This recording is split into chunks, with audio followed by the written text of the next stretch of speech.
नमस्कार दोस्तों, अनुपमा भक्ति चैनल में आपका स्वागत है। कार्तिक शुक्ल पक्ष को चतुर्दशी तिथि बैकुंठ चतुर्दशी के रूप में मनाया जाता है। 4 नवंबर 2025 मंगलवार को है यह तिथि। इसकी शुरुआत 4 नवंबर 2025 को सुबह 2 बजे होगी और इस दिन रात 10:36 बजे समाप्त होगी। और इसी समय आपको एक काम करना है, 365 दीपक जलाने हैं बाती की, क्योंकि ये मुख्य पर्व है बैकुंठ चतुर्दशी। इसको बोलते हैं बैकुंठ चतुर्दशी। बैकुंठ चतुर्दशी को ना हरि और हर दोनों का मिलन होता है। जैसे माता पार्वती और शिव दोनों एक ही अंग में आधा आधा समाते हैं ना, उसी तरह हर और हरि, हर हमारे महादेव और हरि विष्णु भगवान एक ही अंग में आधा आधा रूप लेते हैं, दोनों एक अंग में समाते हैं। इन दोनों का मिलन होता है, इसलिए इसे बैकुंठ चतुर्दशी भी कहते हैं। शिव और विष्णु भगवान नारायण का मिलन को बैकुंठ चतुर्दशी कहते हैं। ये बहुत ही खास दिन होता है। दरअसल कार्तिक माह के शुक्ल पक्ष की चतुर्दशी तिथि को बैकुंठ चतुर्दशी कहा जाता है। यह महीना भगवान विष्णु को समर्पित है। इस दिन भगवान शिव की पूजा अर्चना भी की जाती है। पुराणों में बताया गया है कि इस दिन जो भी भक्त सच्चे मन से विष्णु जी और शिव जी दोनों की पूजा करते हैं, उनके लिए स्वर्ग यानी बैकुंठ धाम के द्वार खुल जाते हैं। उसके साथ ही उस दिन भगवान शिव से जुड़े कुछ उपाय भी कर ले तो जीवन सुख समृद्धि की वृद्धि होती है और भक्त जी को, जो भक्त होते हैं, उनको हर मनोकामना पूर्ण होती है। इस साल 4 नवंबर को बैकुंठ चतुर्दशी का दिन है। इस दिन कुछ लोग व्रत भी रखते हैं। बैकुंठ चतुर्दशी के दिन मध्य रात्रि में भगवान विष्णु और प्रातः काल में भगवान शिव की पूजा की जाती है इस दिन। तो अगर आप सुबह में भगवान शिव की पूजा करें और शाम में विष्णु भगवान की, तो हर मनोकामना आपकी पूर्ण होगी, क्योंकि इन दोनों का आशीर्वाद आपको मिलेगा। इस दिन भगवान विष्णु और भगवान शिव की पूजा अर्चना करने से साधक के सभी पाप नष्ट हो जाते हैं। कहते हैं कि पौराणिक कथाओं के अनुसार इस दिन भगवान विष्णु ने भगवान शिव की पूजा की थी। इस दिन पहले सुबह सुबह आप भगवान के शिवलिंग का जलाभिषेक करें, राम नाम लिखकर बेलपत्र अर्पण करें। साथ ही दूध दही इत्यादि से 5 उपचार विधि से भगवान भोलेनाथ की पूजा आराधना करें। और इस दिन तुलसी की मांजर शिवलिंग पे चढ़ाएं। इस दिन विशेषकर, ऐसे तो तुलसी बिल्कुल ही नहीं सिर पर चढ़ते हैं, लेकिन उनकी मांजर इसी दिन चढ़ती है।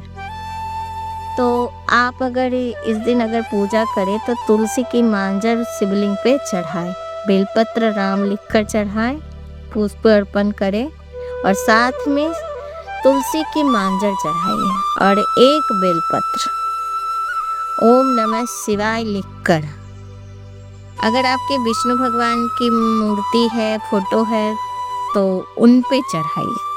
शाम के टाइम उनकी भी पूजा अर्चना कीजिए। ये पूजा करने से ना आपको विशेष फल की प्राप्ति होगी। आपकी जो मनोकामना है वो मनोकामना रख के और आप ये कार्य करिए, आपकी इच्छा अवश्य पूरी होगी। अगर संभव हो तो कमल का फूल भी आज शिवलिंग पर अर्पण करें। कहते हैं ना, इससे भोलेनाथ बहुत प्रसन्न होते हैं और भक्त की मनोकामना अवश्य पूर्ण करते हैं। कहते हैं कि बैकुंठ चतुर्दशी के पीछे मान्यता है कि चतुर्मास की शुरुआत में भगवान विष्णु सृष्टि का भार भगवान शिव को सौंप देते हैं और खुद विश्राम करने चले जाते हैं। इन 4 महीने तक सृष्टि का संचालन भगवान शिव ही करते हैं। देव उठनी एकादशी पर भगवान विष्णु जागते हैं और बैकुंठ चतुर्दशी तिथि पर भगवान शिव सृष्टि का भार फिर से भगवान शिव विष्णु भगवान को सौंप देते हैं और इसीलिए इन दोनों का इस दिन मिलन होता है, इसलिए विशेष दिन माना जाता है और ये खास होता है। मान्यता के अनुसार जब भगवान विष्णु शिव की पूजा करने के लिए पहुँचे तो शिव की पूजा के लिए 1000 कमल के फूलों की आवश्यकता थी, लेकिन भगवान शिव ने उनकी परीक्षा लेते हुए एक कमल के फूल को छिपा दिया था और एक फूल कम होने पर भगवान विष्णु ने अपने नेत्र को भगवान शिव को अर्पित करने का मन बनाया, जिसके बाद भगवान शिव ने उन्हें सच्चाई से अवगत कराया। उस दिन भगवान शिव ने भगवान विष्णु से कहा था कि वैकुंठ चतुर्दशी के दिन जो भी पूजा होगी उसमें शिव की पूजा करने वाले को नारायण की पूजा का भी फल प्राप्त होगा। और यही कारण है कि अगर आप उस दिन विष्णु भगवान और शिव जी दोनों की पूजा करते हैं तो एक दूसरे दोनों का फल आपको मिलता है। इसलिए आप उस दिन मंदिर जाए तो शिव जी की तो पूजा करें ही, साथ में विष्णु भगवान की भी पूजा कर लें। एक बेलपत्र, धतरे के फूल और आग का फूल जो शिव पे चढ़ता है वो विष्णु भगवान पे चढ़ाइए, जो विष्णु भगवान को चढ़ता है ना वो शिव पे चढ़ाइए। देखिए दोनों का फल मिलेगा। और कहते हैं कि उस दिन जो ये पूजा करता है उसकी और जो उसकी अपनी मन की मनोकामना होती है वो ये पूजा करते हैं ना और ये मन में रख के कि हमारी मनोकामना पूर्ण हो भगवान, तो अवश्य के अवश्य पूर्ण होती है। हर हाल में भगवान ये सुनते ही सुनते हैं। ऐसा मान्यता भी है कि वैकुंठ अधिपति भगवान विष्णु की पूजा करने से मनोवांछित फल की प्राप्ति होती है और वैकुंठ धाम में निवास प्राप्त होता है। और हिंदू धर्म में वैकुंठ लोक भगवान विष्णु का निवास एवं सुख का धाम ही माना गया है। और पौराणिक मान्यताओं के मुताबिक वैकुंठ लोक चैतन्य, दिव्य एवं प्रकाशित है, तभी से इस दिन को काशी विश्वनाथ स्थापना दिवस के रूप में भी मनाया जाता है। इस दिन शुभ दिन के उपलक्ष्य में भगवान शिव तथा विष्णु की पूजा की जाती है। इसके साथ ही व्रत का पालन किया जाता है। वैकुंठ चौदस के नाम से भी जानी जाती है। इस दिन श्रद्धालु जन व्रत रखते हैं तो अपने अनुसार ये कार्य करते हैं और दोनों का ही फल पाते हैं। बनारस में मणिकर्णिका घाट पर स्नान विष्णु भगवान किए थे। अपाशुपत व्रत करके विश्वेश्वर ने यहाँ पूजा की थी। भगवान शंकर ने भगवान विष्णु के तप से प्रसन्न होकर उस दिन पहले विष्णु और फिर उनकी पूजा करने वाले हर भक्त को वैकुंठ पाने का आशीर्वाद दिया था।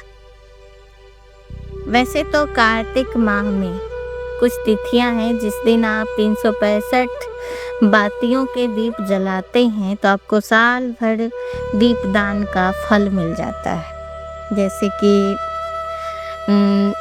नरका देव दिया दिन, दूसरा हो जाता है नवमी तिथि, तीसरा हो जाता है एकादशी और वैकुंठ चतुर्दशी को भी 365 दिए जलते हैं। ये सब दिए और एक कार्तिक पूर्णिमा के दिन। लेकिन कार्तिक पूर्णिमा के दिन 365 बाती के दिए जो जलाते हैं वो गंगा को जाता है, क्योंकि पूर्णिमा के दिन हम जो दिया जला रहे हैं ना वो विष्णु भगवान और गंगा को समर्पित होता है। जो गंगा स्नान करते हैं, मतलब जो कार्तिक महीने पूरे महीने स्नान करते हैं ना, तो वो दिया जो जलाते हैं वो किसी तालाब या नदी के पास, जलाशय के पास, अगर कुछ भी ना हो तो घर की नल है, टंकी है, उसके पास जलाते हैं। अब वैकुंठ धाम चतुर्दशी के दिन, वैकुंठ चतुर्दशी के दिन जो हम दिया जलाएंगे वो विष्णु भगवान और शिव को समर्पित होगा। तो 365 अगर विष्णु भगवान और शंकर भगवान का आशीर्वाद पाना है तो उस दिन शाम में मंदिर चले जाए, शिवालय चले जाएं, क्योंकि शिवलिंग विष्णु भगवान और शिव का प्रतीक माना गया है।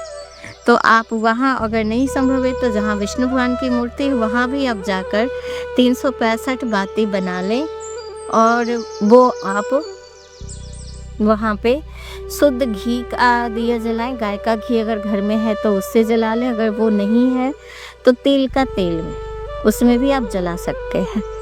लेकिन अब 365 रुई का बाती तो कोई बना नहीं सकता है, तो उसके लिए कलावा खरीद ले। कलावे को अपनी 4 उंगली में लपेट कर पहले गिन ले। एक धागा एक बाती के समान होता है, तो अधिकतर कलावे में 5 ही होते हैं, लेकिन किसी किसी में 7 भी होते हैं धागे। तो आप उस हिसाब से गिनती गुना कर लीजिएगा। और अगर 5 है तो मेरा तो गिना हुआ है 73 बार होने पे 365 बातें बन जाते हैं, क्योंकि मैं जो खरीद के लाती हूँ इतना ही होता है।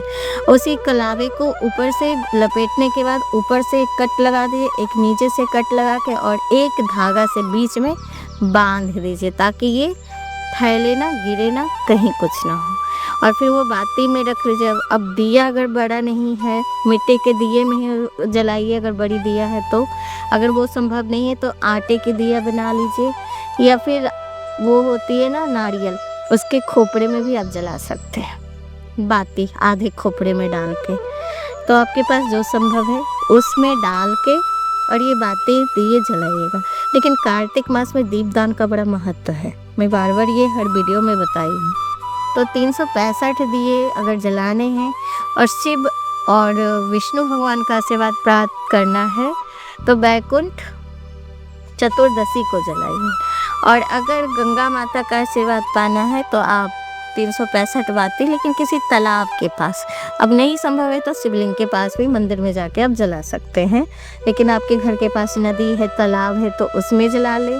और नहीं तो कठौती में ना पानी भर के और उसमें आप दिया जला के थोड़ा सा पानी डाल दीजिए और उसको गंगा मानकर 1-2 बूंद गंगा जल अगर घर में है तो उसमें डाल के वो जला दीजिए। तो ये 365 जो कार्तिक पूर्णिमा को जलता है ना, वो गंगा माता के लिए होता है, गंगा माँ को समर्पित है दिया। लेकिन अगर विष्णु भगवान और शिव जी के लिए जलाना है, चतुर्दशी के दिन जलाए, बैकुंठ चतुर्दशी जो पूर्णिमा के 1 दिन पहले होता है। तो आपकी इच्छा, आप जैसे जलाएं वो अपने अनुसार देख लीजिएगा। लेकिन कहते हैं ना कि आप अगर बैकुंठ चतुर्दशी के दिन विष्णु भगवान और शिव की पूजा एक साथ करते हैं तो आपकी जो भी इच्छा है वो अवश्य ही पूरी होती है, वो जरूर भगवान पूरा करते हैं। और अंत में मरने के बाद ना सीधे बैकुंठ धाम जाते हैं, विष्णु लोक। तो आज का बस इतना ही। आपको ये कैसा लगा हमें ज़रूर बताइएगा। अगर ये सुनने में अच्छा लगा हो तो प्लीज़ हमें सब्सक्राइब कीजिए, लाइक कीजिए। और मेरी वीडियो सुनने के लिए आपका बहुत बहुत धन्यवाद। नमस्कार।